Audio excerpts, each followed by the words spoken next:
On Friday in County Durham, a pensioner and former miner called Billy Pounder told GB News how he moves his heater every day from room to room to keep warm. He blamed the withdrawal of the winter fuel allowance for this. He said to us, "I wish I hadn't voted Labour. There are millions like Billy Pounder out there worried about your budget. What would you say to Billy Pounder? And was he wrong to vote for you?"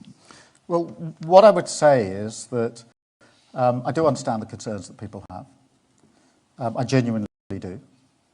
And that is why we are protecting the most vulnerable with pension credit and making sure that everybody who's entitled to pension credit takes up that pension credit, which obviously guarantees them the payment.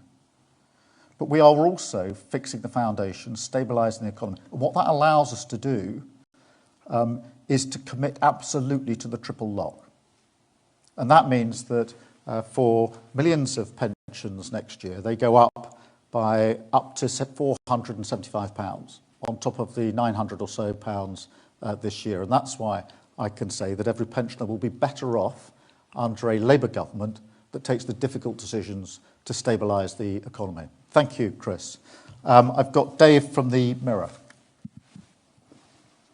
Thank you, Prime Minister. Dave Boat from the Daily Mirror. Prime Minister, it's been reported over the weekend that the £2 cap on bus fares across England is going to be scrapped in the budget. What's your assessment on the impact this would have on working people who would expect the Labour Party to be on their side? And just as an addition to that, if I may, do you think Mike Amesbury should resign? We're going for one question, but otherwise we'll start let me just deal with both those issues. Look, on the £2 bus fare, first thing to say is the Tories only funded that till the end of 2024. And therefore that is the end of the funding in relation to the £2 capped fare. I do know how much this matters, particularly in rural communities where there's heavy reliance on buses. And that's why I'm able to say to you this morning that in the budget we will announce there'll be a £3 cap on bus fares to the end of 25, because I know how important it is. So that'll be there in the budget on Wednesday. On Mike Amesbury, look, I've seen the video footage. It's shocking. We moved very swiftly to suspend him as a member and as a member of Parliament. There is now a police investigation, and in the circumstances, you'll appreciate there's not much more I can say about that. Thank you very much, but we are going to revert to one question each. This is a slippery slope otherwise. I've got Kieran at The Guardian. Thank you. Kieran Stacey from The Guardian. The Labour MP Jazz Atwell was revealed today to be the owner of a failing children's care home.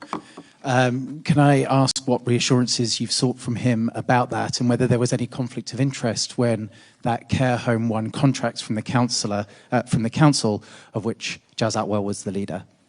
Yeah, look, Kieran, thank you for that. I'm not across the full details of this, although I've seen the story. And what I would say is that I would expect anyone in a situation like that to take their responsibilities seriously. Thank you.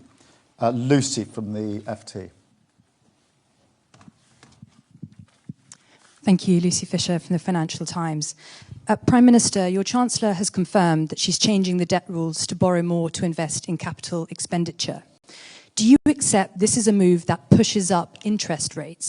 And what's your message to people with mortgages or debt that will become more expensive as a result? Thank you. I'm not going to preempt exactly what the Chancellor will say on Wednesday, but I have been really clear that we have to move to a situation where we invest in the future of this country, where we invest to ensure that we get the better jobs that we need, we have the infrastructure that we need.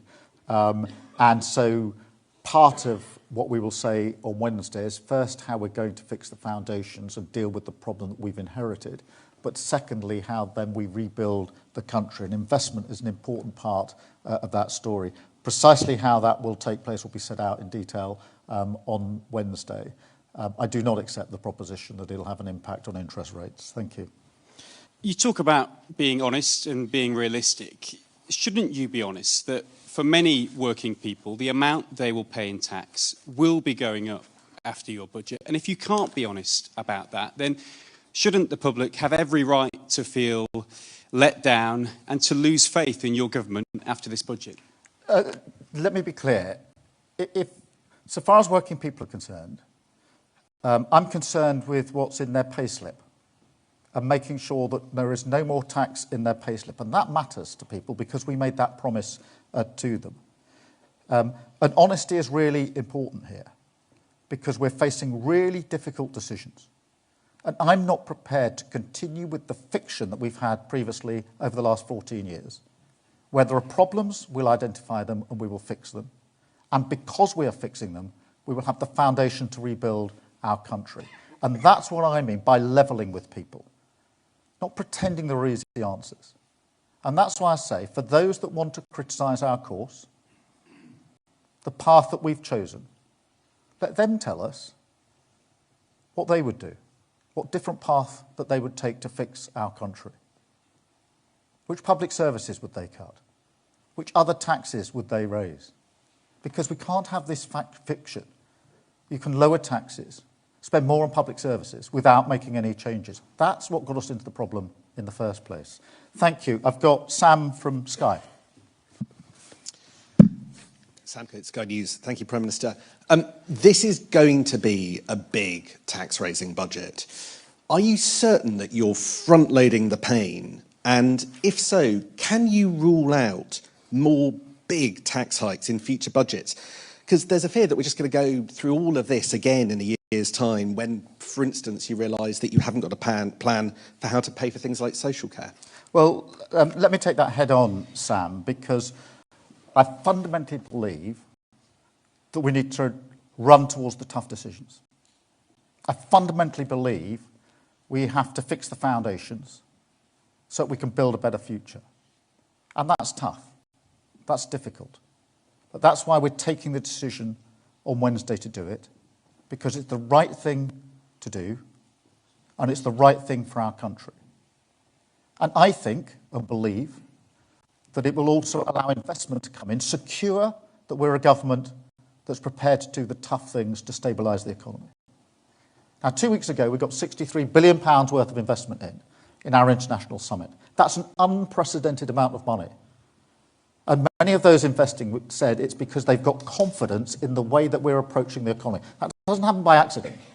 So if you want a sort of proof point, if you like, that the tough decisions we're making to stabilise the economy do trigger the investment that we need, I would point to that investment summit. And I'm absolutely confident that other money will follow in. And that's measured in good, well-paid jobs across the country, which is what we were elected to deliver for working people.